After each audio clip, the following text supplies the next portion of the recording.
So thank you all for coming tonight, and thank you, David. Thank you to the Enzian as well for hosting this, and everyone who made this possible.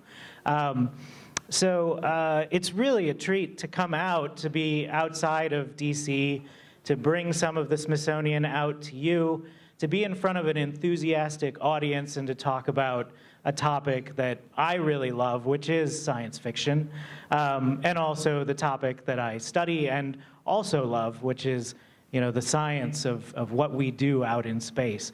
And I love films like this where the two things really intersect, science fiction and science fact, even though, as we'll get to a little later, there may be some question about how factual this film actually is.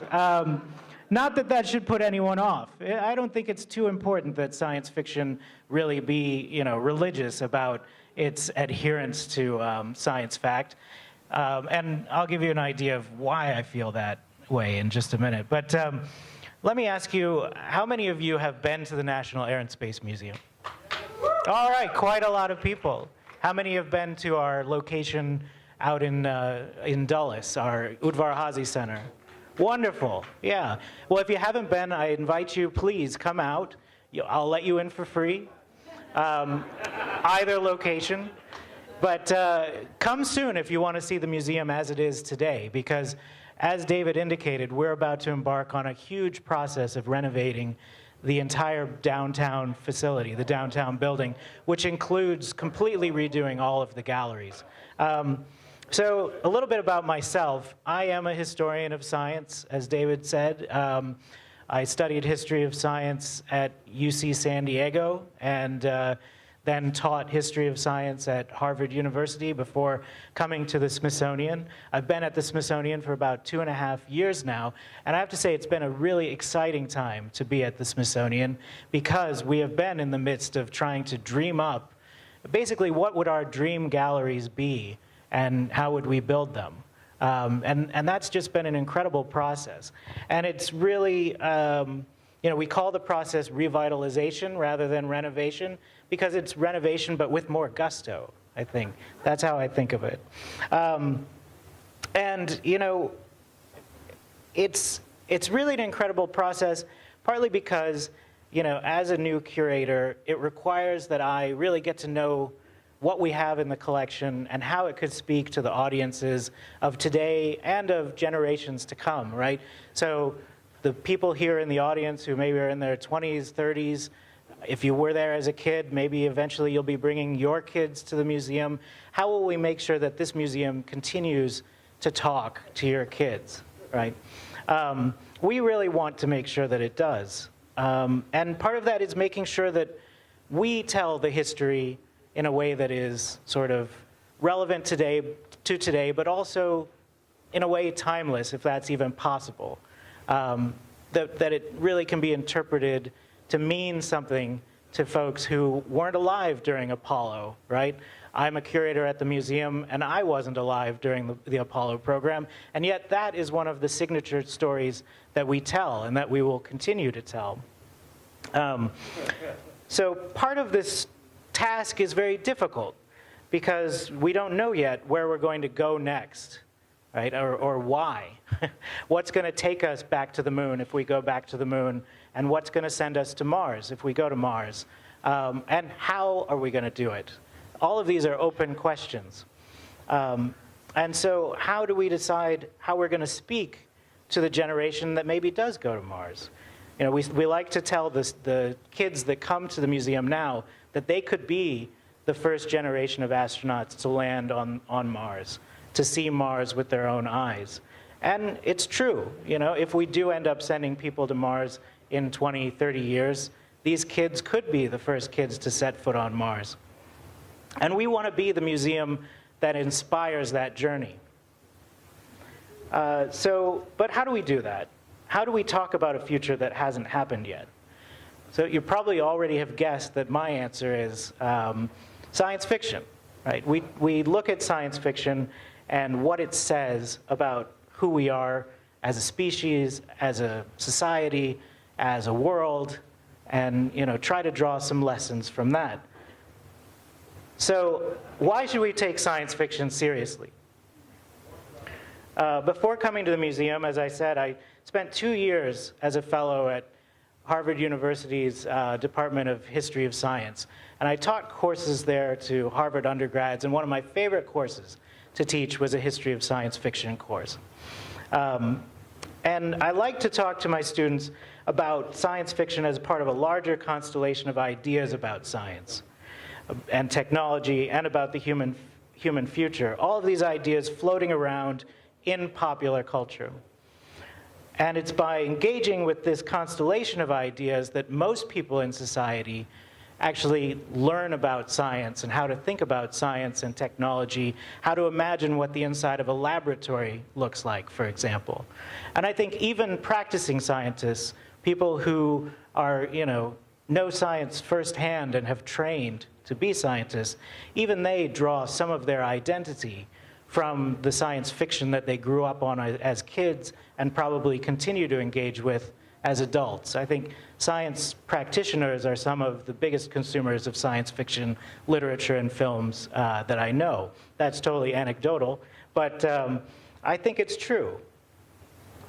So how do we engage with science fiction in the museum? Well, what I have up on my slide right now is one of our best examples of how we take science fiction seriously. This is the studio model of the Starship Enterprise that was used in the original television series. We have it on display in our Boeing Milestones of Flight gallery, one of our signature galleries. And if you come in through our main entrance, this artifact actually will be one of the first things that you see as you come into the museum. And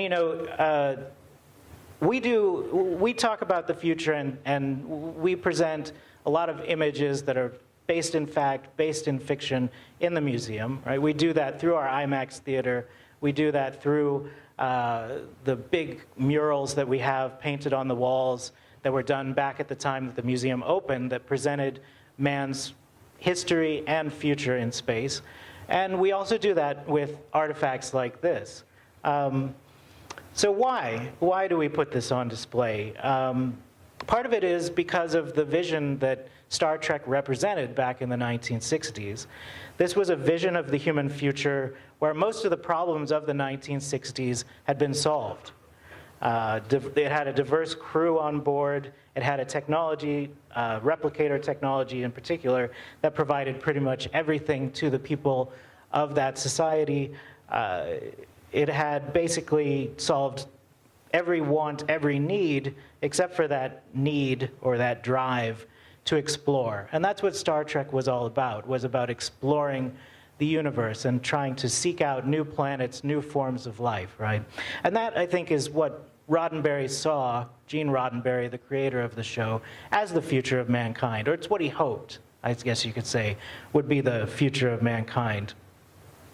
And mankind in that vision had joined something much bigger than themselves. They had joined what Roddenberry called the Federation of Planets, right? A unified group of peaceful and technologically advanced societies. So it's quite a vision to dream up, especially since it was dreamt up in the midst of a Cold War and in the midst of massive struggles over civil rights, of poverty, et cetera, all these problems of the 1960s that many of which we're still grappling with. Thank God not the Cold War. But a lot of these other social problems are still with us. So we take this artifact very seriously. We take it as seriously as, and treat it with the same care as what we bring to the Mercury capsules or the Gemini capsules, the Apollo spacecraft. We preserve it in much the same way that we preserve those. Now, granted, with a plywood spacecraft filled with Christmas tree lights, there's different challenges to preserving this than there are to preserving spacecraft that were designed to be launched out into space and then come back through the Earth's atmosphere intact, right? Those things are a little more robust. In this image from our website, screen capture here, you see the team of specialists, including curator Margaret Weidekamp in the blue sweater up there, that focused just on preserving this model so that it could be reinstalled in our Milestones of Flight gallery 2 years ago when we redid that gallery. We did it, by the way, for the 40th anniversary. And by the way, the museum and I are pretty much almost exactly the same age. We were both born in 1976. It's kind of funny to work in an institution that's the same age that you are. But this team paid excruciating detail and attention to every little detail of this spacecraft, including small paint bubbles that were on the original model, so that after restoration, even though a lot of work had been done to replace the paint, improve the structure, it looked exactly like it looked when it was filmed in the 1960s for the original series. And if you haven't seen it on display, one interesting thing to note is, this model was only ever shot from one side. So only one side actually has detail. The other side is blank and has wires running throughout it. So, yeah, so just like every actor has a good side, the Enterprise has a good side too. And by the way, that's not the only science fiction that we care about. We also, I'm sorry about the small picture there, but this coming month, I don't know if you realize, is the 50th anniversary of 2001: A Space Odyssey. And we are going to be recreating one of the rooms from the film, or one of the sets, which is the hotel room from the end of the movie. I don't know how many folks have seen 2001 and remember that room, but if you come see us next month, you'll be able to walk through that room to give you a little piece of what that room felt like, what that set was like. We'll get back to 2001 a little bit, but now back to the Enterprise. So why would we put a Starship Enterprise studio model on display in one of our signature galleries, which is filled with planes and spaceships that did fly? Right? Why would we put a fake ship that never actually flew? Because it's cool, right? I mean, that's part of the reason. And we can light up the nacelles. We put new lights in there. We replaced the Christmas lights with something that wouldn't potentially catch on fire. And we can play the theme music, and that makes it even cooler.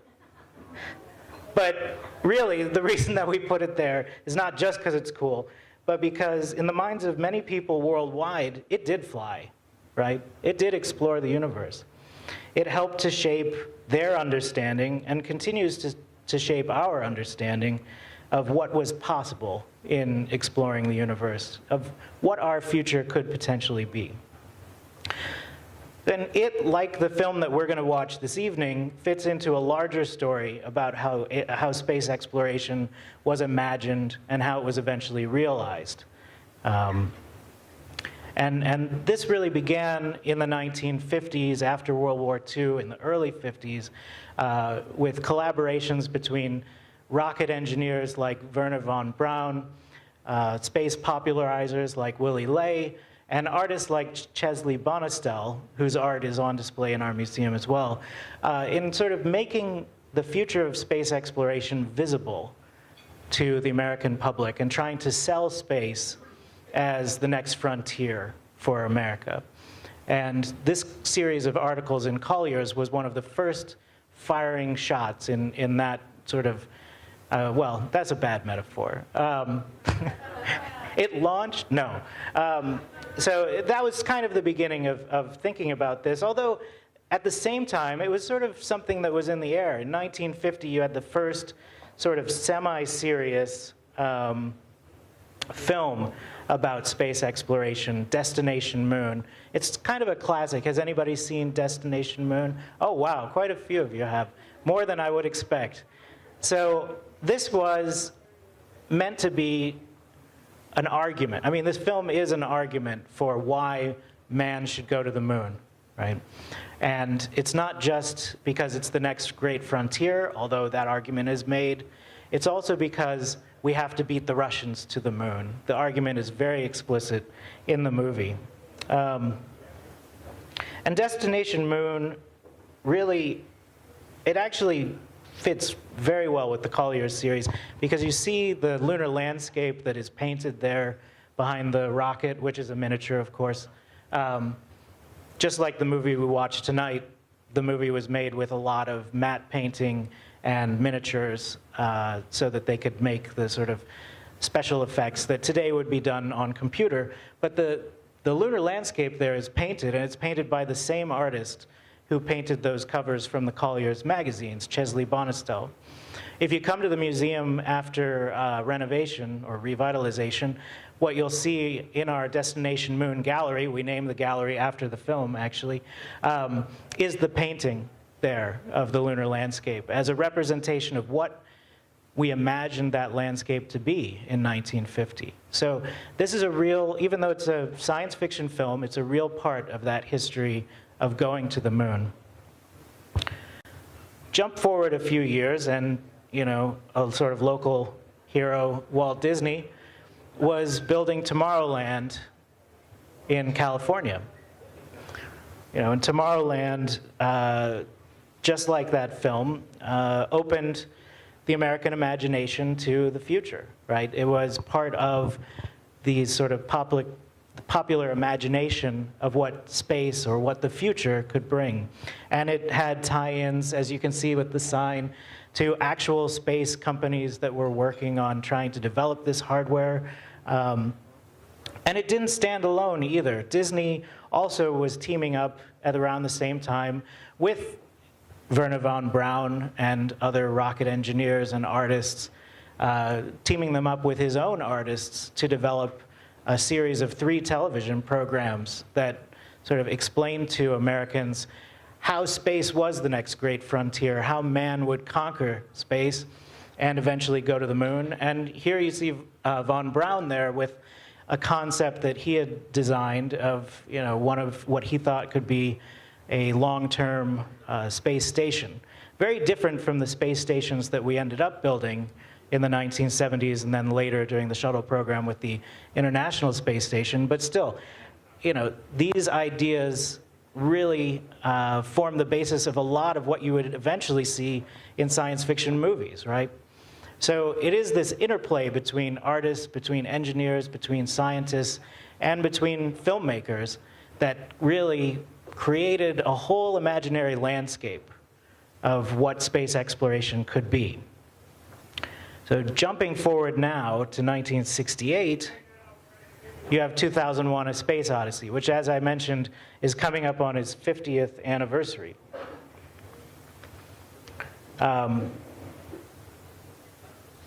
This was regarded as kind of, I mean, even though Destination Moon was based on real ideas, real engineering, this is the film that's usually credited as being one of the very first of the realistic space dramas. I'm sure most of you here have seen 2001, right? Yeah. If you're a sci-fi fan, you've seen 2001, right? You can't escape it. It was one of the first science fiction films to really lean heavily on scientists and technologists as advisors. I recently got the opportunity to talk to a fellow historian who has done a lot of work on the history of this film, and he called it really the gold standard, even today, of you know, the use of science and technology consultants because of its realism. I mean, Kubrick had in mind a very real film, and he ended up making a film that felt very real. And I think even today, when we imagine ourselves in space, this is part of what we imagine, right? Except without Hal, I hope. So jumping forward to 1979, this film that we're watching tonight, Disney's Black Hole, was made 11 years after 2001, and yet it kind of feels like it could have come out 10 years before 2001. And that's not necessarily a criticism. What I mean is, it seems to draw upon the previous era of sort of space drama. In reality, though, it actually is more more of a piece with what was going on in the 70s, right? If you think about 1979 and how it's different from 1968, in 1968, Apollo was on the horizon. The very next year, we landed humans on the moon for the first time. In 1979, Apollo had been canceled since 1972. It had been canceled prematurely, and NASA's budget was much smaller than it had been during that program, and has remained much smaller than it was during Apollo. So in a way, the future didn't seem quite as certain as it had in 1968 in terms of humans living and working in space, right? It was a much different future. And it was during this time that cinema sort of turned away from that sort of futurism, at least for a time, and you started to see more in the realm of what you might call space opera. Films like Star Wars, which came out a couple of years before Black Hole, right? Where it's no longer a vision of the future, right? Star Wars happened long, long ago in a galaxy far, far away. It's not our future, it's not our past.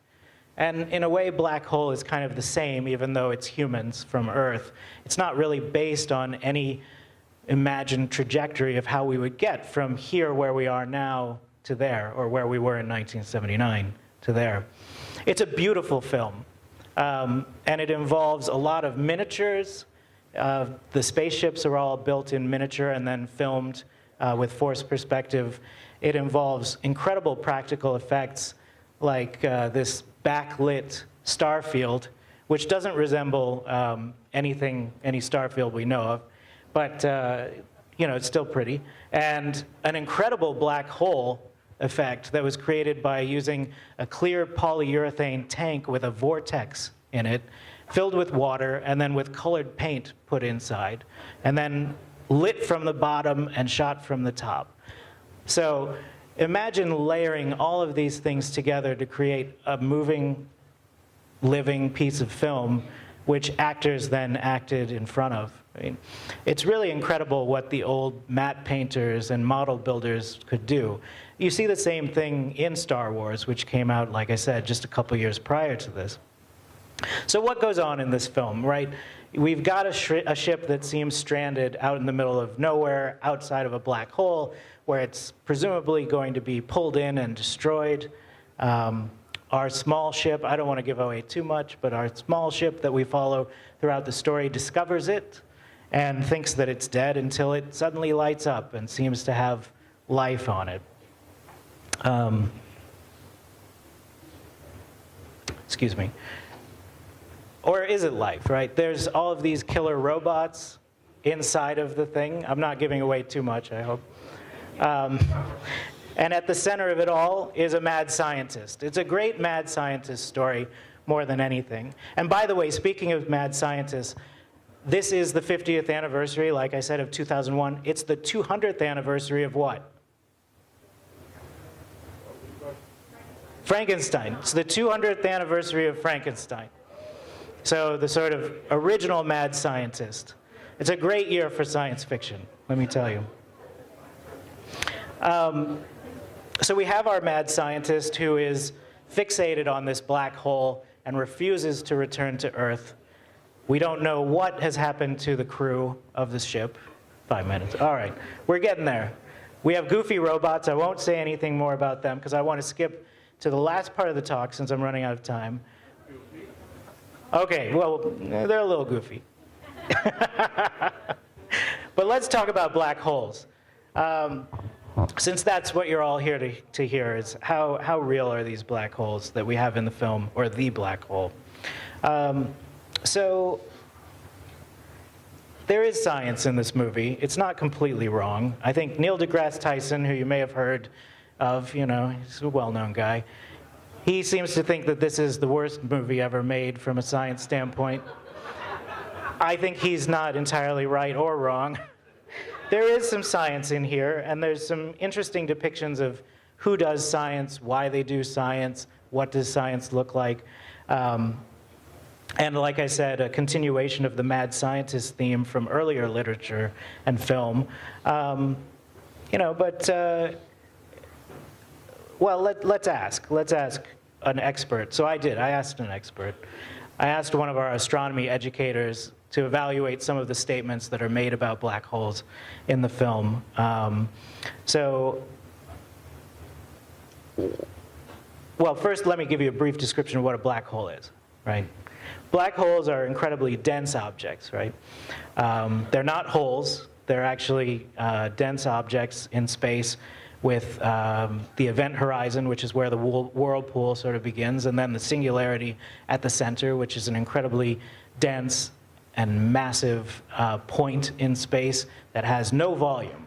So if you can imagine, well, you can't really imagine that. It's beyond human comprehension. This is why black holes, I think, are often treated strangely in movies, because it's so hard to even imagine what they are.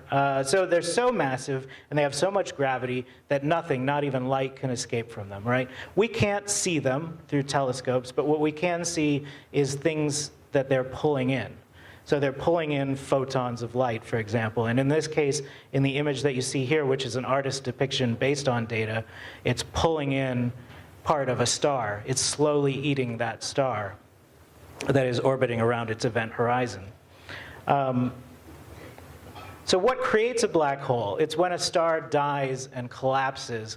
It runs out of the fuel that helps it to sort of to stay, if you want to say, inflated against its own gravity. Well, when it runs out of fuel, all the mass that makes up that star just falls down in, towards that one point, towards that singularity. It won't ever happen to our sun, by the way, because our sun is not large enough to become a black hole. Our sun would have to be 3 times larger than it is to actually have the mass to form a black hole. But you know, if our sun did, just for the sake of argument, all of its mass would suddenly fit in the size of the Las Vegas Strip, right? That's what we're talking about, is something very large suddenly being compressed into a very small space. So let's evaluate these statements really quickly. So one of the statements made in the film is that black holes will eventually consume the universe. They're an all-destroying force. And this is actually true, although it wasn't known in 1979. They kind of were ahead of their time in making that one up. So the universe, we now know or believe, it will expand forever. And as it does that, galaxies will start to be pulled apart. Planets will be pulled apart from their solar systems, and everything eventually will encounter a black hole and fall into that black hole. So it's, you know, optimistic view of the future of the universe. It'll all be black holes. Rips in the fabric of space-time. We don't know. That one could be true, might not be true. We just don't know. And finally, long, dark tunnels to nowhere. Not true, because they're not tunnels at all. They are, like I said, a lot of mass forced into a spot that has pretty much 0 volume. So with that, let me leave you with one image before we start the film. You might not know, but at the middle of every galaxy is a supermassive black hole. It's what holds galaxies together. So if it wasn't for black holes, even though they will eventually eat the whole universe, our galaxy, our solar system, probably could not exist. So I'll leave it with that, and we can go on and watch a wonderfully beautiful film.